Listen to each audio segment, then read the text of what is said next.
What is up, everybody, and welcome back to another fun-filled, exciting, super Disney spectacular, audacious, I don't know what that word is, episode of the Spectator Mode Podcast. I'm Keith Mitchell, and joining me are my hosts, Scott Adams. I don't know where he's at this time. And we've got somebody who's on the show who hasn't been here in quite some time, but he's back. Carl May Smart. How you doing, buddy? Yep.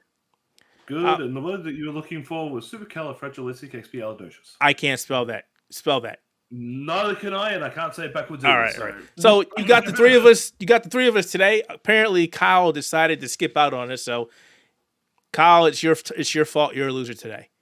But that's okay. We love you, buddy. All right. So we've got a bunch of topics we want to jump in and talk about today. See if we can get them done within an hour. I doubt we will. We're bringing it back because everybody said they wanted it back. So we are going to do games we played this past week. And Carl, since you're back, you get to go first. What games have you played this week? God, what have I played? I've actually played a lot more than I have in the last few months, actually. Keep it to three, then.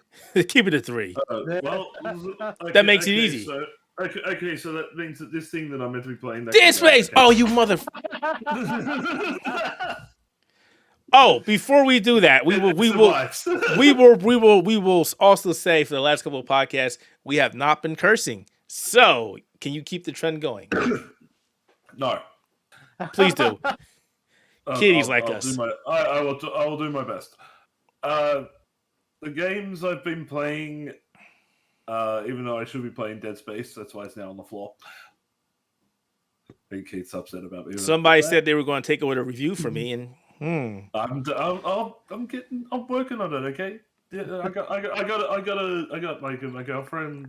Well, my wife's birthday coming up, and then the week after that's my wedding anniversary. So, there's other things that I could get my butt kicked. It's not my fault that you have to adult. Yeah, it is. It is yours. It's all your fault. But anyway, games I've been playing. I played my way through the old Transformers Devastation. Oh wow! Okay. Yeah, it's quite a few years old now, but still a really good game. Holds up really well. Yeah, I'd say one of probably the best Transformers games out there, and I wish that they had at least done something more with it. Like, they left it on a cliffhanger. I really wanted more of that game, but of course they decided, no, we're not going to do that. Why? I think they lost the license for it. Well, give it back to them, because Platinum Games did an excellent job with it. Yeah, it was that and the Moon Studio ones. Those were amazing. Yeah, Moon Studios, the War for Cybertron and Fall of Cybertron. Yep. Which I do plan on playing through again very soon. I'm on a big Transformers kick lately for some unknown reason. Might have something to do with a movie coming out in a couple of months. Who knows? But other than that, I have jumped back into BioShock. So mainly because my missus, she's slowly turning into a gamer. We're working on getting her own gaming PC somewhat in the near future. And she wanted to play the BioShock games, and I was playing them alongside her, and I started playing Infinite, played my way, got all the way through that. Now I've gone back to the original BioShock, where I'm very close to finishing that at the moment. But yeah, other than that, it's basically just been BioShock, Transformers, and Fortnite. All right. What about you, Scott? So I'm going to do something too. Oh, dear God. Are we just showing off stuff now? But I've been playing my PS3 lately. With Neptunia MK2. It's also because I I didn't really get a new TV, but my old TV didn't really do too hot, so we got a new TV. And then the old TV still works, it just requires a bunch of unplugging and replugging it in before it decides to want to work again. Is that the one that's sitting beside you there? Yes, it's this one right here. But it allows me to, I now can do work stuff and then play games in the same spot. But another game I've been playing recently is I've been going through slowly with Wild Hearts, which I think is a fantastic game. I've never been too big, though, on the Monster Hunter games. I did play the old Monster Hunter games as well as the God Eater games back in the day for like the PSP, because I was a PSP everything back in the day. So Wild Hearts does give me some of those fun vibes. And the last game I have been playing, I guess, recently is a weird game called Anime vs. Evil Apocalypse. Oh, we're talking about the hentai game. Yeah. There's a review for that one up if anyone wants to check it out. I would not recommend buying it, but it's a fun read. It's very tame. He didn't put any anime titties or anything on the website, folks. So go check out the review. It's pretty safe. Family-friendly review for a not family-friendly game. Yeah, you're good. You're good. Oh, see, it's my turn. So for myself, I played nothing. Actually, I shouldn't say that. I've been playing a lot of Wild Hearts. Again, that game has captivated me. I don't know what's going on. I'm a big fan of Monster Hunter, have been for years. So this has all the Monster Hunter vibes, but it simplifies pretty much everything. I think the combat is a lot easier. I think being able to join people's games or have people join your games is a lot easier. And I just been smitten with the game. Other than that, does it have a dodge roll mechanic, and is it very hard? Because it sounds like you're almost going Dark Souls there. I know how much your love of Dark Souls consumes you on a daily basis. It is not like Dark Souls. But you know what? I'll talk about it later. It's not like Dark Souls. No, it's just an amazing game. It's just so much fun. It simply is. And when you have other people playing with you, it just gets that much better. Mm-hmm. It's just a gameplay loop. It's just fun. Other than that, I've been playing a lot of the Wolong Fallen Dynasty demo, and I'm also, I don't know if I'm allowed to say it, but I'll say it anyway. I'm also reviewing the game, so surprise! I'm saying it. I'm allowed to say it. I'm just not showing anything, but I'm reviewing it. I'm allowed to say that. If other people can say it, I can say it. Actually, that's really been it. That's just it. I haven't really played it much. I mean, anytime I try to play anything, it's Wild Hearts. I've like Scott, I kid you not. I beat the game. I am at if I open up this window, it's gonna kill the podcast. I don't really care right now. You can still hear it. Come on, EA app, open up. I hate the EA app though. I really hate it. No one wants me to log in. I'm at like 160 something hours of that game. Leave it that way. Oh dang, yeah, that's way more than me. I beat the game, like I said, and now I'm farming for parts to make ultimate weapons and fun stuff. And you know what? We'll talk about this later. So yeah. I did go back and play what was that game? I don't even remember. It was just something I haven't played this in so long. I turned it on for like an hour. I was like, all right, I'm done. And I turned it off. So what have you been doing this week, Keith? Wild Hearts. That's what I've been doing this week. We were going to talk about the PlayStation VR 2 impressions, but Kyle is not here. To be honest, folks, I just received it. I opened it up. I looked at it and go, that's cool. But I have other VR headset. Yeah, I have other obligations to deal with right now, so I really can't play with it.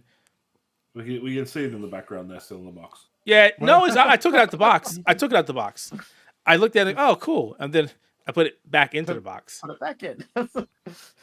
I'm really not 100% sure of it, mainly because I'm not sure if PlayStation can keep the ball rolling with games worthwhile. I mean, they came out the gate firing with Gran Turismo 7 update, which gave you access to VR. I really want to try that this weekend. I've just been so busy. I want to see that. Well. I've heard people say they played it and it scared the hell out of them. So I'm looking forward to that. Because there's also a lot of people that have been reporting a lot of motion sickness. Yes. From using it. Yeah, I did talk to one person. They did say they had motion sickness. And I was like, motion sickness from a game? Then I went back to years ago. Like, I remember when Half-Life 2 gave people motion sickness. So I remember that. And that happened to do with the way the game is presented and the frame rate. So I'm curious how that's going to be. I'm definitely going to try that out. Since you've got it out of the box, let me just ask a quick question here. What are the connections like for it? Is it a wireless system? Are there wires involved? Do you have to plug 8,000 things into the back? You just have to plug one. There's no breakout box. Just one plug. Yeah, there's actually one plug. Yeah, it has one plug. Hey, this thing everybody needs, but you can't get. Get rid of you. Get out the box. Here we go. Impromptu unboxing video. See, I really haven't taken out the box, so Still the packaging. I've been busy. So here we go. Impromptu unboxing. So this is the very sexy PlayStation VR headset. It looks like the Meta Quest 2 headset, and this is really similar to the PlayStation 1 or the original PlayStation headset. But no, see this right here? You see this? This is wired into the headset. It is not a wireless headset. You got this very nice long cable. I do appreciate the length of the cable. Yeah. That is actually nice. Yeah, I may still get an extender because I swear if I use it, I'm probably going to pull the PlayStation off the shelf. Well, again, if you guys want this, I'll Just sell keep for your $100. PlayStation screwed $100 in I'll unless sell it to don't you. Use the stand. But the big thing I have with this headset is, again, that it's not wireless. I understand why it's not, but it gives me nightmares of going back to playing my Rift S, where I would be playing games and yank it out of the computer because, like, holy crap, this cord got in my way. You know, Yeah, see that's what I'm worried about. Is like I'm going to be getting really into the game or something, and I'll move the wrong way. I won't know I've got the cord extended all the way, and next thing I know, I've just thrown a $700, well now $1,000 PlayStation on the ground and smashed the damn thing to bits. Yeah, that's why I really appreciate the Meta Quest 2. And as much as I hate Facebook, Facebook and Meta, I am looking forward to seeing what Meta 3 is and how powerful that is. The big thing with this PlayStation VR headset too is it has no processing on it. Everything's being done by the PlayStation. I mean, I appreciate the tracking on the headset, but the PlayStation is what's driving it. Yeah, that could be problematic down the line. You know, that's why it was a big component of the Rift S. It was so powerful, but it still needed a PC. And now Meta is making strides. But apparently, according to John Carmack, not enough. That's why he bounced. So we'll have to wait and see. I will be playing with this a lot more this weekend, I promise. I got too many reviews and things to hammer down this week for me to waste my time. And it's all Wild Heart's fault. All Wild Heart's fault. All Wild Heart's fault. Seriously. Well,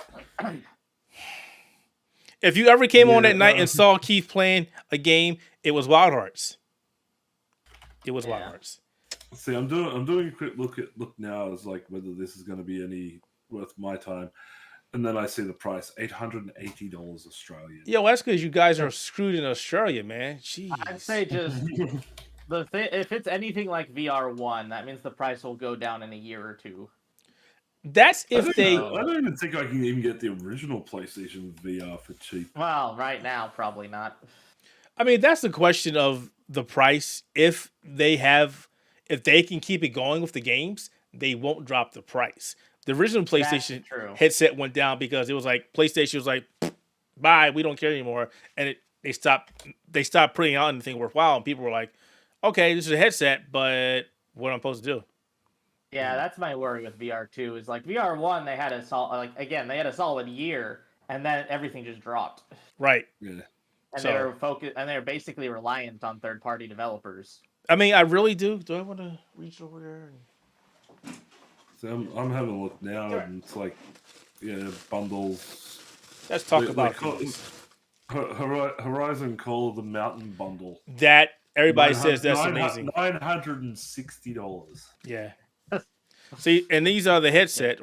These are the handles, and they're pretty cool. You know, you just fit your hand in there and pew pew pew. But I really like the design actually. It kind of reminds me of the Quest 2. It definitely looks like they took a lot of inspiration from the Quest 2. And the thing is, because of the way it's designed, is it's gonna know when you're rotating your right. Yep, it's gonna do a lot better at rotations. Yep. Yeah. So I don't know. Maybe if I get a job that pays me money. When Beat Saber comes out, I'll play it. How about that? I can appreciate that we're in an age where people are noticing VR more, but at the same time, I don't want to sound like that guy and say it's console VR, but the limitations, it has a lot of limitations right now. I really do hope that eventually the headset does work with the PC, but at the same time, it's like, We already got a MetaQuest 2. MetaQuest 3 is coming out. We've already got the Index. So it's like, do we really want this on the PC? It's an option for those that aren't PC gamers or just don't have the big rig requirements for VR. Like VR, like if you want the full motion tracking, the whole 9 yards, then yeah, obviously PC is going to be the way to go. If you just want something when you want to play a game, then console's going to be good enough. Oh, we're not doing this console PC fights, are we? No. I'm just saying both have their advantages. So as long as the games are good and the product is solid, who cares what you play it on? I do have a problem, not with the headset, but I do have a problem how we're having developers all of a sudden jump on the VR headset or the PSVR 2 and not give us games that are on this headset for the PC. Resident Evil 4 VR. Resident Evil Village VR. Hello, where's the PC version, guys? It'll be, Capcom takes time before they release something for the PC in that regard. We got PlayStation. We got Resident Evil 4 on the Quest. Yeah. Yeah, and only the Quest. There you go. That was a licensing deal. That's one of your most dreaded words. Exclusive content. I've grown up. I completely understand that word now, but at the same time, don't just go throwing around smacking people in the face left and right. That's another topic for another discussion. I really do wish I had more time with the headset, but I will. I promise I will this weekend. Again, just too much stuff going on. Way too busy. I can see. I'm not the only one who gets busy and can't do stuff, so don't start going to me about it. Oh man, yeah. Oh man, there's just so much crap. Jeez. Speaking of crap, how about Nintendo? We've already talked about last podcast that PlayStation, Microsoft won't be at E3, and we also said Nintendo wasn't going to be in there, but that was unofficially because that was rumors and hearsay. Like rumors and leaks. So Nintendo has officially stated we're not going to be at E3. They spoke with IGN, and they pretty much told IGN the E3 did not fit into the company's plans, and therefore they pulled out. So that's 2 of the 3 that are now confirmed not being there with Microsoft and Nintendo. Sony hasn't said anything. They're not going to be there. They're not going to be there because they didn't show up before. So yeah, they're not going to be there. I mean, they showed up when I was there back in 2017, but after that, 2017, 2018. After that, they stopped being there. I was 2019. 2019 is when they first stopped going. And then COVID happened, and then they were like, "We're never coming back." Nobody showed up. We're never coming back. No. Well, that was the thing, and we discussed this back when COVID actually struck. That a lot of companies realized at that point in time they don't need trade shows anymore. No. They just put their stuff out on YouTube, and that's enough for the audience. And you hit the magic word. The only reason why they would even bother going to trade shows was so people could get hands on with stuff. And let's be honest, the days of the demo are pretty much dead in the water. They've been dead for decades. So that's something I want to talk. They hardly release that digitally now, too. Right. And that's something I want to touch on because you said the magic word. You said trade shows. There's a big difference between E3 and, say, your PAX events. They're completely different. Not really. Not these days. Well, PAX is more hands-on. PAX is more panels, more interactivity with people. E3 is nothing like that. PAX is always very community-focused. Right. And more about just getting people together to the game. The fact that there are gaming companies at these conventions is just a way to get people through the door. But even then, Sony, Microsoft, Nintendo, they're all not bothering to go to even PAX anymore. No, that's the thing. Because they, once again, why do we need to bring our products out on a trade show and spend so much money setting up big booths and everything for people to come in and do stuff when, they get the exact same experience listening to us do a 20-minute Nintendo Direct or a, PlayStation State of Play or a Microsoft Showcase. See, that's the thing. Microsoft just attended an event in Taiwan, and Microsoft went to PAX West after PAX East last year, and I think it was also Nintendo. And Nintendo is going to PAX East this year, confirmed. So they're like, we're not going to E3, but we're coming to PAX East. They skipped PAX Australia completely, all three of them. Yeah, so it's weird. They all pulled out, and the show suffered because of it. Oh, it suffered last year. PAX East suffered last year. I kept saying this is nothing like the last couple events. And granted, we were just coming back off of our COVID break, and a lot of people weren't showing up. But there's a lot of people heading to PAX East, and I would say that maybe not even having them is actually better for other people to be there, other developers, because they get to show up more of their stuff.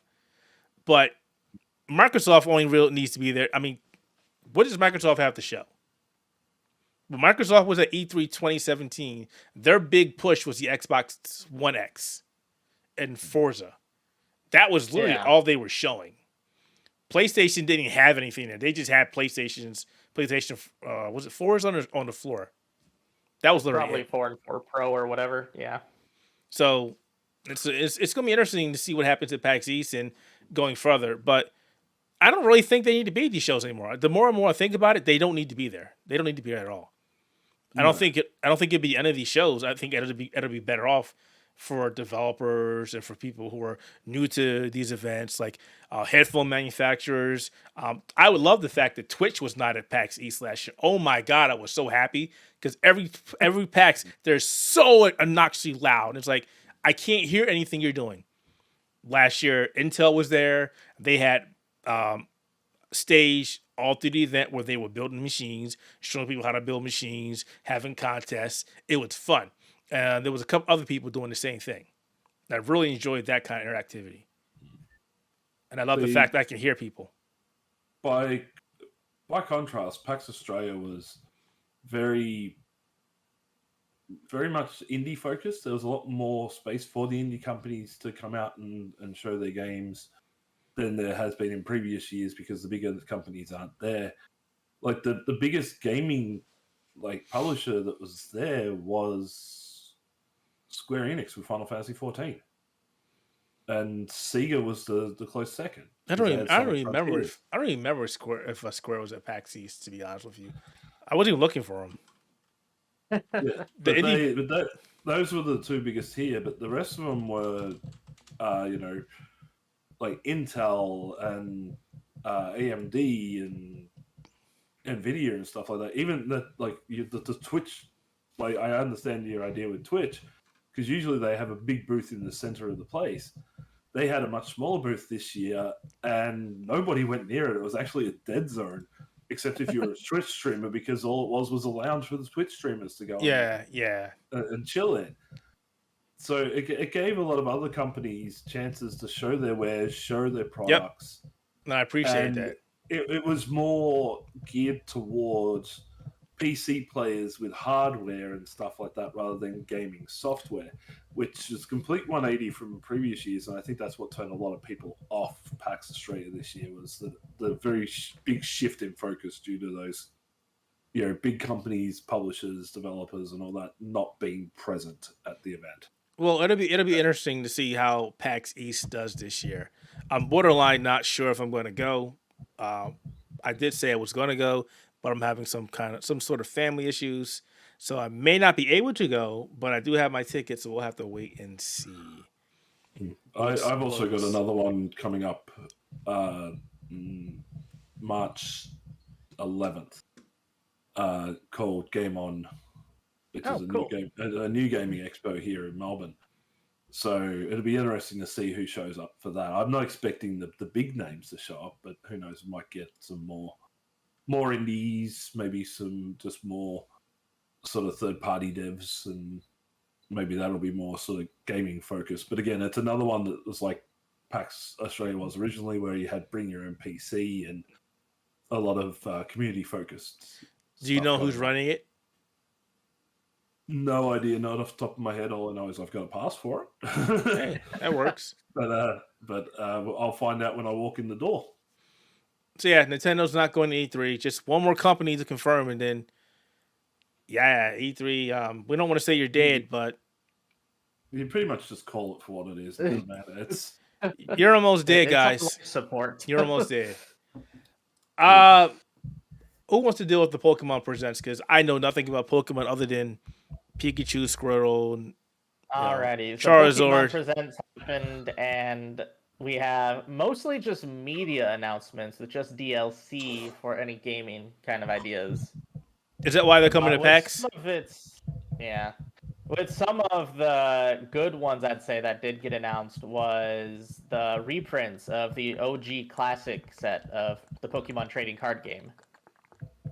Yeah. They also have a new Netflix series coming out. They also have a new app called Pokemon Sleep, which was something that was like, basically it was a joke that people kept making fun of, and then they actually Pokemon released Sleep. it. What is Pokemon Sleep? What is that? It's It's basically tracks how much you sleep. What? it's like a sleep measuring app. Yep. So the ones Okay. that like find out whether you're in like your deep REM sleep or whether you're just taking like a nap, high level on the nap, or You mean like my watch does already? pretty much. But it And it has- involves the Snorlax. Yeah, it involves. It's interesting. There's a lot of people memeing Pokemon Sleep for the past like month of people who like were just making fun of it being like a concept. Yeah. And then the fact that they actually announced it, everyone is now very surprised about that. What the heck?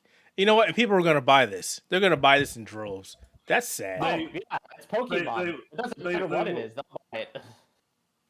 They will buy it mostly because of what it comes with. It comes with the next generation of the what was it, the little Pokemon Plus? Yeah, Pokemon Go Plus Plus or whatever it's called. Yeah, it's like one that literally does the work of Pokemon Go for you. So you have this device in your pocket with your phone and everything else, and it runs Pokemon Go, and it'll spin your Pokestops. It'll throw normal Pokeballs of Pokemon along the route and stuff like that. And then you just check it at the end and go, oh, okay, I got all this stuff for basically walking around in my park for the last half an hour. I can't believe what I'm reading about this. This is ridiculous. Okay, sure.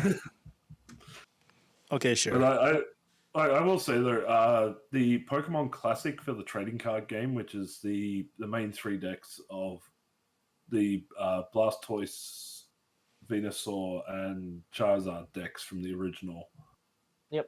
The original game, presented in a really spectacular, like really nice. You get a nice map with it. All the decks comes pre-sleeved in premium cases. You get all your power stones and your damage meters and all that in this nice attaché case. Yeah. So it's going to be a premium product. I'm expecting it to sell out within 10 minutes and be highly priced for. Oh yeah, most definitely. Absolutely. I mean, it's But, Nintendo stuff. It's gonna sell out. 10 minutes. But like that was the highlight of the thing for me, was just seeing that. I'm going, you know what? If I have the money, I'll find a way to buy it. Hopefully, if it even gets released in Australia, because it probably won't. I mean, there's Nintendo stores in Australia, right? Yeah, Right? no. Actually, No. yes. Actually, they moved it from what used to be the flagship store on Swanston Street to Marvel Stadium over in Docklands. So some sort of weird crossover promotion with the Australian Rules Football, who one of our stadiums there is actually owned by Marvel, or at least sponsored by Marvel. Huh. Who has now struck a deal with Nintendo to have stuff over there. So it's very, very weird. I have no idea why, but that's just the way it goes. Just the way it goes, buddy. I will say the Pokemon Concierge, which was the series that they've done with Netflix. The only thing that's got me wanting to have a look at that is it's going to be all stop motion. Yeah, that actually is pretty cool. So Actually. That's going to look pretty good. But we all know that Ash finally wins his tournament and goes into retirement. It only took him most of my teenage life. 25 years. It took 25 years for him to, still be 10 years old. Yeah, right? Wish I Yeah. could do that crap. Jeez. All right, so pretty much Pokemon Sleep. People are gonna buy it in droves. Don't go get your head cut off trying to get it. And Nintendo will, or Pokemon, whoever, Pokemon Company will stop support for it after a year or two. All right. Just remember, if you're going to go and buy it, they will make more. You don't have to Yes, get they the will. first release of it. Don't worry about. trying to No, get a they discount won't. first. Get it on eBay, guys. Get it as soon as possible. I will buy Already 20 of them. pre-order on eBay. I will buy on eBay. 20 of them. You can buy them for $100. Get it from me. My official store. Jeez. I mean, yeah. All right. Well, I'm Pre-scouts. kind of Love it. disappointed in Pokemon Presents though because So Nintendo just announced their Game Boy and Game Boy Advance integration with the Nintendo Switch, wait, what? and Pokemon should have utilized that to probably put some of their titles on the Nintendo Switch. Yeah, that would have been a good idea, but like even then, the coming soon for that showed the Pokemon trading card game. So, I mean, That's is not it as good? is it worthwhile? Because for you to get access to that, you have to use Nintendo Switch Online, and how many Yeah. people are actually paying for that anymore? It No. depends. I'm a part of a family combo on that, so that we basically just pay a little bit each month, kind of a deal. But see, you're paying a little bit a month. I mean, if you were paying for the whole thing, you'd probably go, "I'm done. I'm not paying anymore." Yeah, I don't recommend it if anyone doesn't do the family access account. Yeah, I 'cause- did that. I did that with my wife for 1 year, and I went after that. I'm like, no, we haven't really used it in the year, so Yep. not going to bother. we did the then- same Yeah. thing. Yeah, And I was then like, who gifted- uses then I Switch was anymore? gifted Yeah. You know, that's like the the thing that I've used the most with the Nintendo Switch Online was probably the Mario Kart DLC. If that even. Yeah. I mean, like, I don't. The only time I use my Switch is if this game comes out that I want to play, or the game we have to review that that somebody else doesn't review already. That's it. My Switch. You want to know how bad I am? And I'm not flexing. Trust me. Is it also still in its packaging? There's a Nintendo OLED. See that thing over there? I've got Yeah, I that a see it. while ago, and it's just sitting there. Jeez. I've been See, trying to was- sell I it. was lucky enough to get rid of mine and get an early release Gen 1 Switch. Well, I still have mine. Oh, I see why you wanted that. I still have mine. I'm not getting rid of it. Mine's a Gen 1 release too, but I haven't done anything with other than actually, use it as a Switch. I know somebody no, who did. I know somebody who did and went online and got it blacklisted. Yeah, you have to be careful with that. It wasn't me. Was Yeah, my son. that's Good job, why- buddy. That's why you don't go online with those ones. I No. told him. I That's why told you him. have, like, two Switches, one that you use for those kinds of things, and one you use for actual things for the Switch. So we got 3 Switches in the family. One still in the box. One can't go online anymore, and one sitting in my office. So good job, guys. I really wish I might just actually just gift it to a kid. Like, here you go. Hey, I'll take the OLED off your hands Stupid. if you don't want it. I don't even know why I bought it. I don't even know why I got it. I like the way that I actually like the OLED screens a lot, but I didn't want to spend it. I didn't feel like it was justified to buy one because when I already had one that works. To be honest, I'd rather buy a Steam Deck if I could. Yeah, get I have this. the- I You like get the this. Steam Deck. You don't need a Switch. I need one of those. I need one of those. If they could only bring them out in Australia. I'm not condoning piracy, but if you own the game, there's nothing they can do. That's all I'm going to say. Yeah. All right. Wanted to talk about Wild Hearts, so please ask me any of all questions. Scott has played some of it. Kyle has played some of it. You confused it with Atomic Hearts. They're not the same game. Mm-mm. And it's really a dumb name for Wild Hearts because there's also a Sayonara Wild Hearts also out there. And I'm pretty sure people have confused that game with Wild Hearts. Wild Hearts is a hunting game in the vein of Monster Hunter. I know Koei Tecmo originally said it was in the vein of their older game, Tokiden. Tukiden. And it is not. They lie. It is definitely. It is nothing like that as game. equal as Tokiden is to like God Eater, which is not that similar. This is 100%. We are going to take everything that Capcom did at Monster Hunter World, copy it, and improve on it. And they have done that. Yeah. You got no vehicles in Monster Hunter World? Hey, you got a giant wheel you can use. You want to get around the place really fast? Here what do they call it? Vines. We just call them vines. Like the vine catapults or whatever, yeah. You want to fly? Hey, you got many helicopters you can make. You can fly.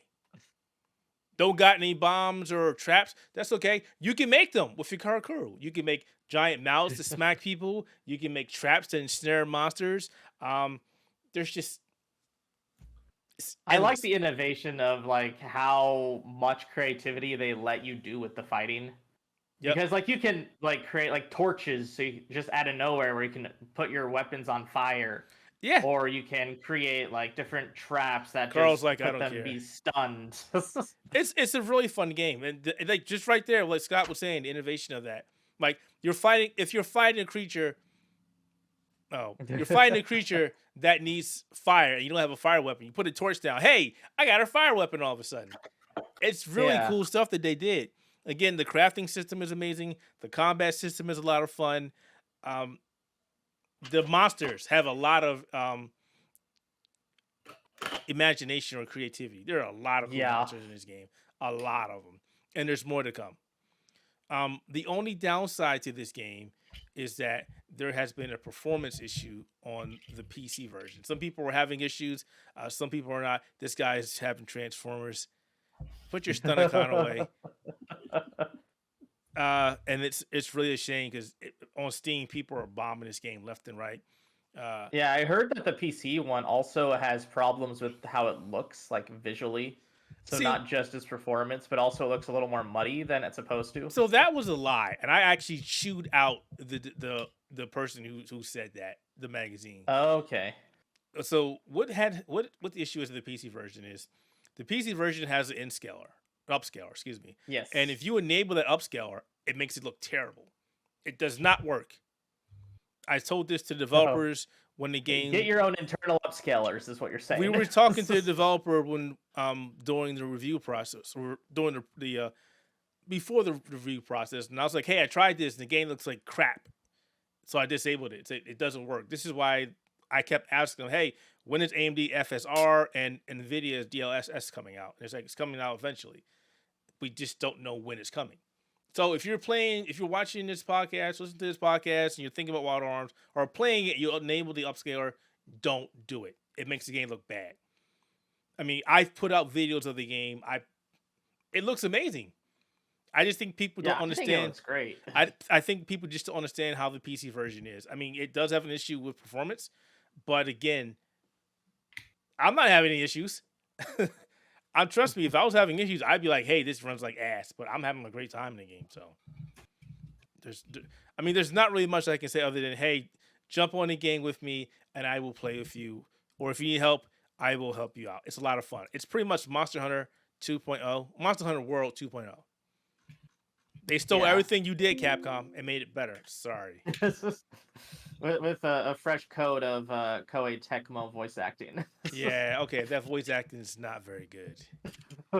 I'll leave it there. The voice acting is not very good. I do appreciate that they went all out on making sure all their pronunciation and like specification and dialogue was correct, but they did not actually put the acting and voice acting in that game. Yeah, that wasn't very good. That's been a problem though with Koei Tecmo since Dynasty Warriors 9, so that's kind of to be expected. But it's a fun game. And that's kind of, I think, one of the reasons why they're pushing so much to just have only subtitles on their games. They don't do dubs very often anymore. It's a fun game. I know Carl doesn't care, but that's okay. But he'll love this next one. So do you think Microsoft is going to sell Xbox if this ABK deal falls through? No. You're gonna sell a not. branch that makes you billions of dollars a year because you cannot get a hold of a company, multiple companies. I mean, that's what everybody told me. That's what my cousins, uncles, sisters, brothers, mom, best friend, third removed, girlfriend told me. Your insider source said so. No. Because that's the hot Yeah, take that's no, going on right now. You know, I Microsoft is going to... want to invent. I'm like. That's what they say. You're saying no swearing on this podcast. Then you bring up something like that, and I'm just sitting there. I can do it. You can do it. No, not the words I want to say. I mean, we got these lovely hot takes about, you know, why a company would sell one of their biggest money making streams. Like if this was the Xbox One era, it's a maybe, but even then it was a low maybe. Like I wouldn't like put it as a high.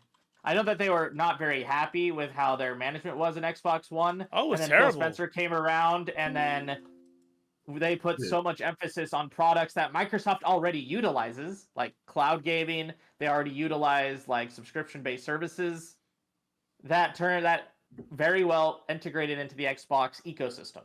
And I think that was a fantastic idea. If they tried to get rid of Xbox, even though they integrated so much systems with what already Microsoft is doing, I feel like that would be a really dumb idea, even for them. Yeah, completely dumb. Because you got Xbox Game Pass, PC Game Pass, and how much is Xbox Game Pass making you a year? It's just ridiculous, and it's bringing in more people every year. Supposedly, like $3 billion. No. Supposedly, they're actually losing money because of Game Pass. Yeah, supposedly. I mean, the way that they buy publishers, I could see, but the problem is that's a whole different beast entirely. Yeah, they're saying like Game Pass eats into game sales, the profit off game sales. Yes, it does, but that's me on the other hand, thing that the subscription services do. Me on the other hand, I had to hunt through about 15 different stores to find a copy of this. Yeah. But you're also in Australia. Why? Because guess what? Because it's a fantastic game. Well, besides the fact that it's a fantastic game and everyone should own it, it was because all the Xbox copies are sold out everywhere I went. They had plenty of PS5 and PS4 copies and Switch copies. Xbox copies? Nah, good luck. Well, I wonder why that is. It could it be? I'm sure there's a bunch of reasons. I'm sure it might have something to do with the fact that people buying Xbox games more because they sample it on Game Pass and then go and look to buy it. What a shock! Do you mean what a Game Pass actually was meant to be in the first place? I know, right? Because not every game stays on Game Pass forever, folks. It's a sample. No. It's like Blockbuster. People were like, "What is Blockbuster?" It's like Netflix. How about that? That's the thing, though. Like the reason why I went out and I bought a copy of Shredder's Revenge is because I'm expecting it to leave Game Pass, and when it leaves Game Pass, there would have gone my access to it, except for my PC copy. But no, I this is something that I want to play with my wife, and my wife, even though we're trying to get her into PC gaming, she wants to do stuff with the consoles. So I've got she's probably still more comfortable on that than a PC. Exactly. I do that with my wife too. She's a lot more comfortable on console gaming than PC.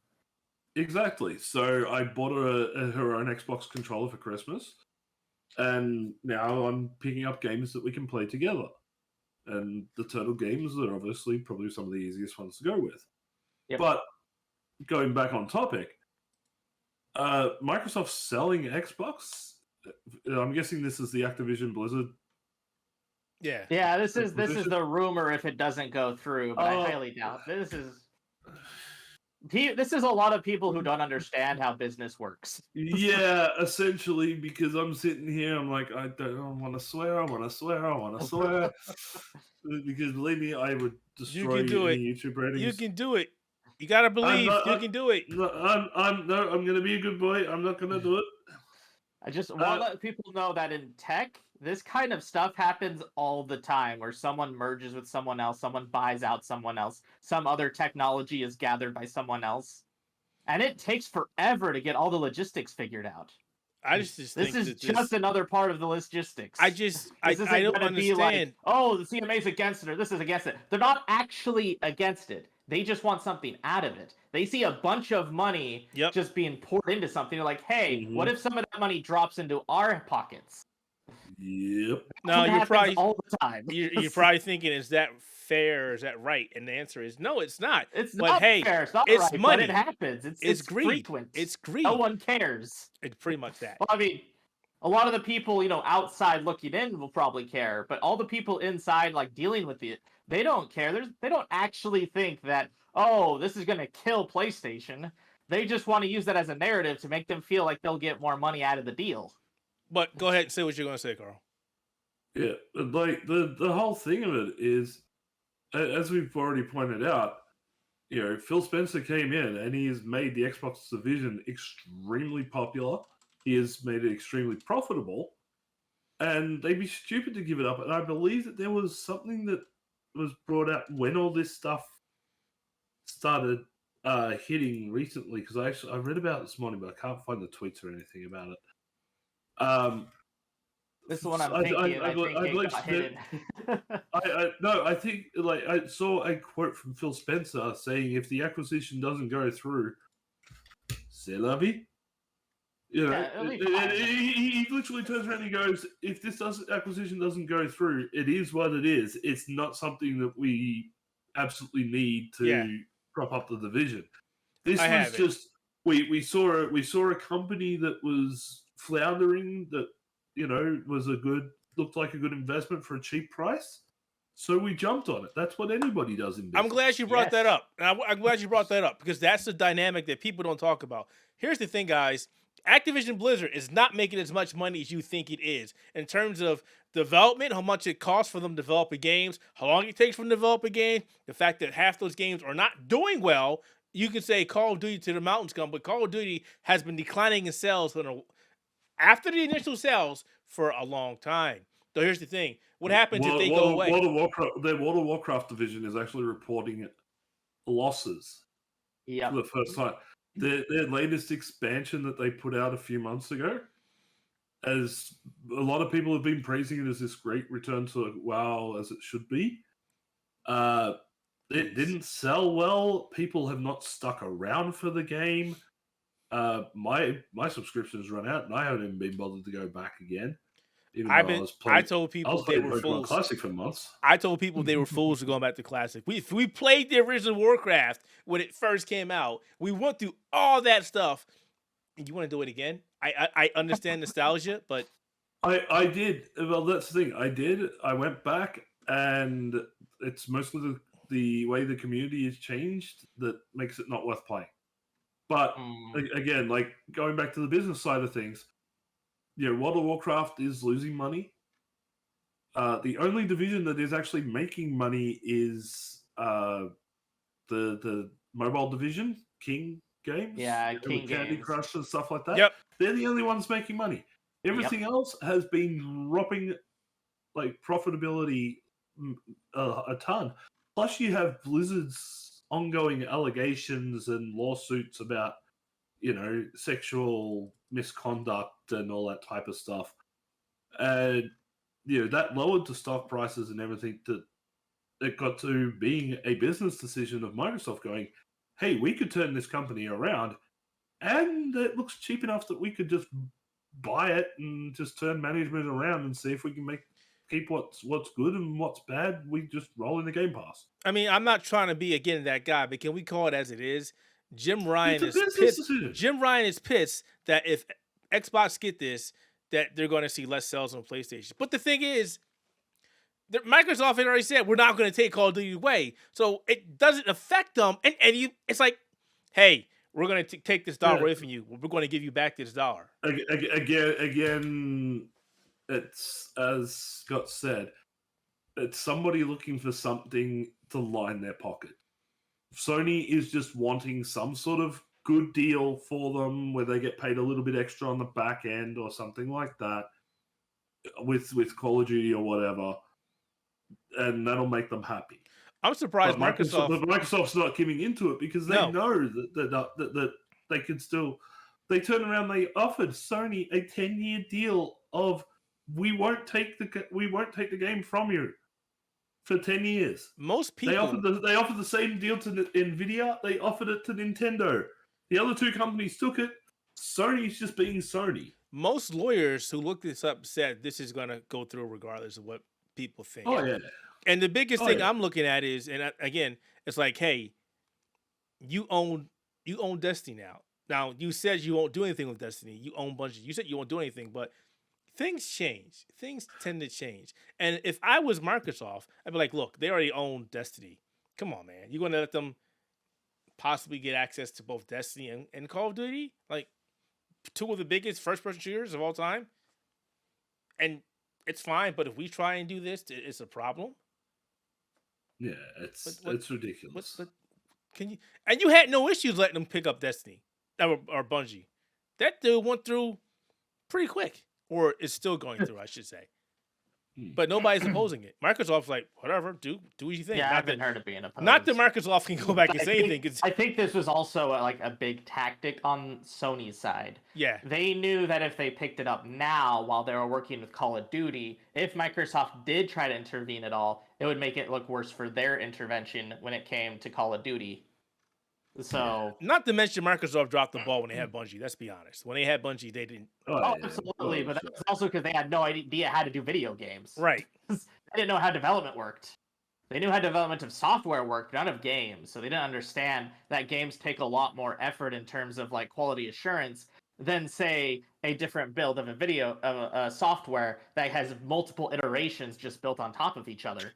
I would rather Bungie be by himself, but I would also like to see Bungie working with the new Xbox. Not that it will happen, and I'm not pro Xbox, I'm not pro PlayStation. I don't give a rat's behind about either of the companies. I just like the fact that they exist. I can play their stuff, and that is it. I have no stock in either company. I don't care. I mean, I shouldn't say that. I do love Phil Spencer for everything he's done.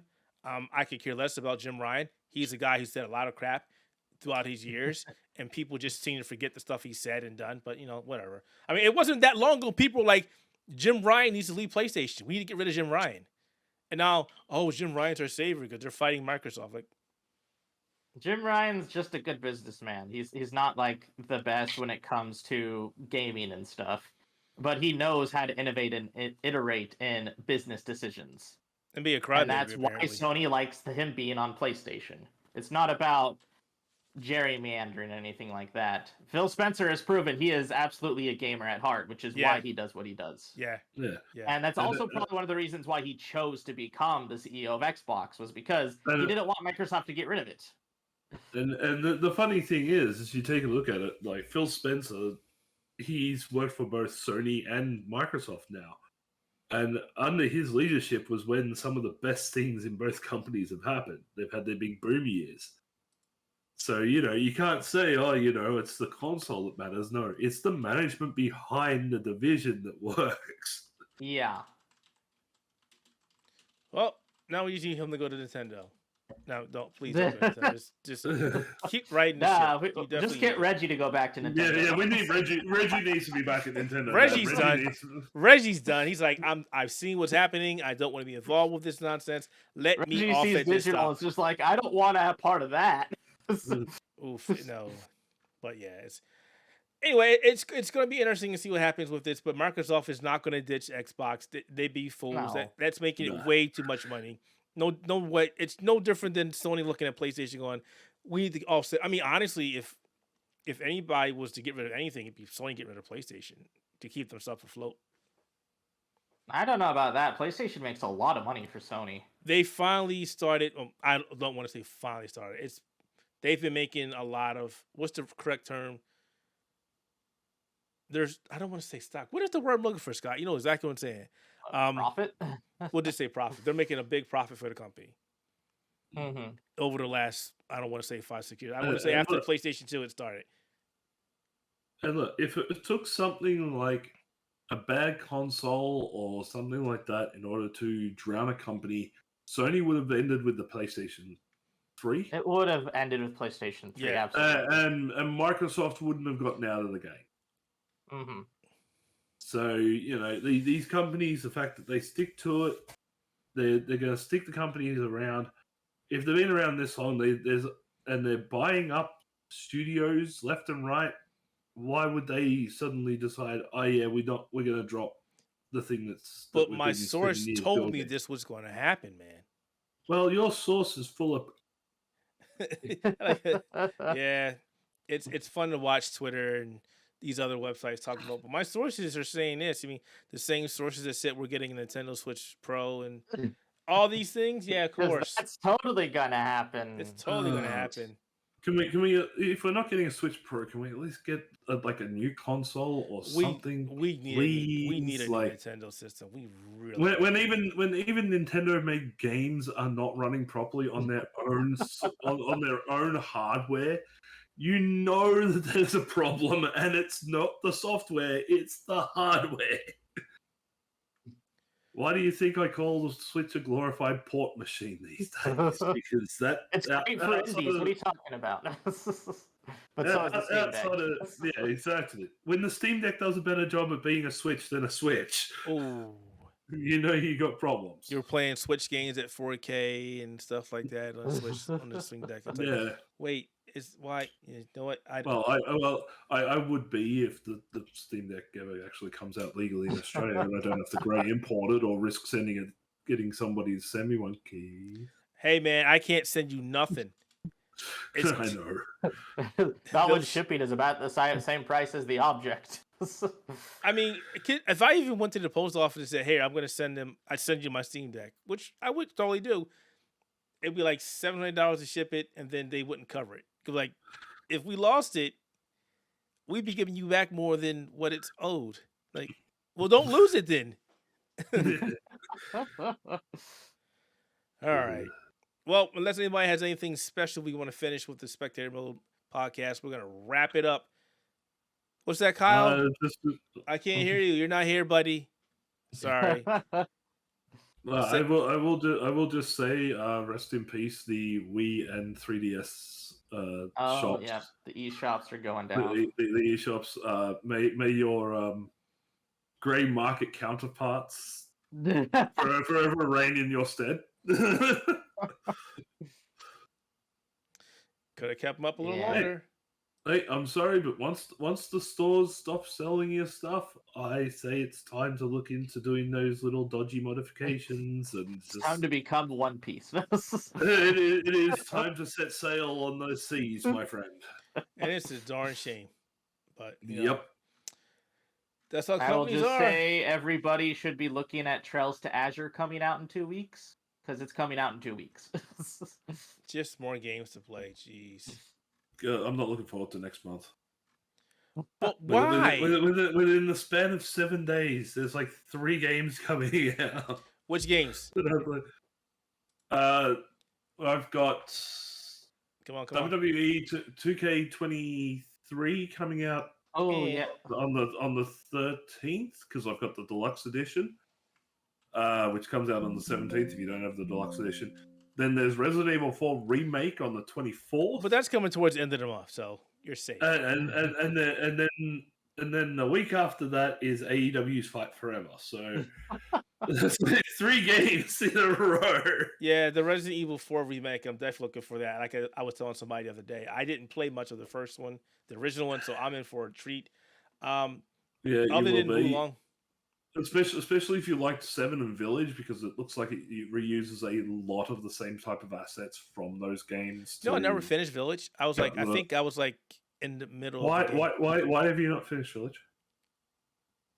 Did I tell you there's a lot of games that I played the last couple of months? No excuse. Nobody told you. I honestly, this is what happened. I sat down on the couch. This is what happened. So nobody told you had the adult Keith. No, I was sitting down on the couch and my tinnitus was really going. It was really pissing me off that one day, and I was like, I got this game. Let me play it, and I played it, and I literally sat there and played it.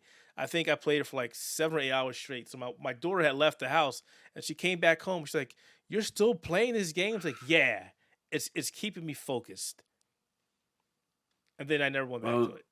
Well, you really should go back and play it because you really don't have much more excuses because you can either play it in first person as it was made, third person as they added in the gold edition, or now you can play it on the PSVR. I'm going to play it in VR. Well, there you go.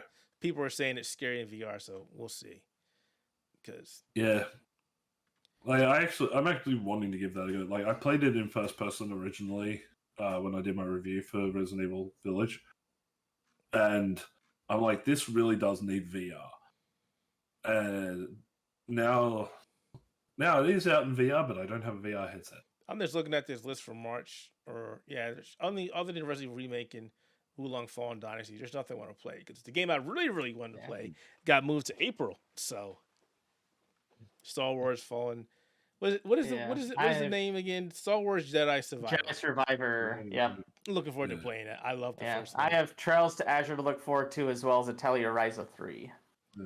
More RP. Yeah, Super Star Wars Jedi Survivor 2 Ultra Turbo Mega Edition. Hey, Shades of Capcom. Rainbow Remix. Capcom. All right, we're going to end it here. So once again, everybody, thanks for checking out Spectator Mode Podcast, episode 129 here on YouTube, Spotify, Apple Podcasts, Google Podcasts, Amazon Podcasts, and also over to Outerhaven.net. We got some of the best gaming and reviews out there, and we're very unbiased, and we talk how it is, straight from the hip. We don't lie, we're blunt. If we don't like it, we'll tell you. If we love it, we'll tell you. And if you don't like it, sorry, we can't help you. That said, from myself, from Scott, from Carl, thanks for checking out this episode, and we will see you next time. Go away, Skeltor. Nobody likes your face.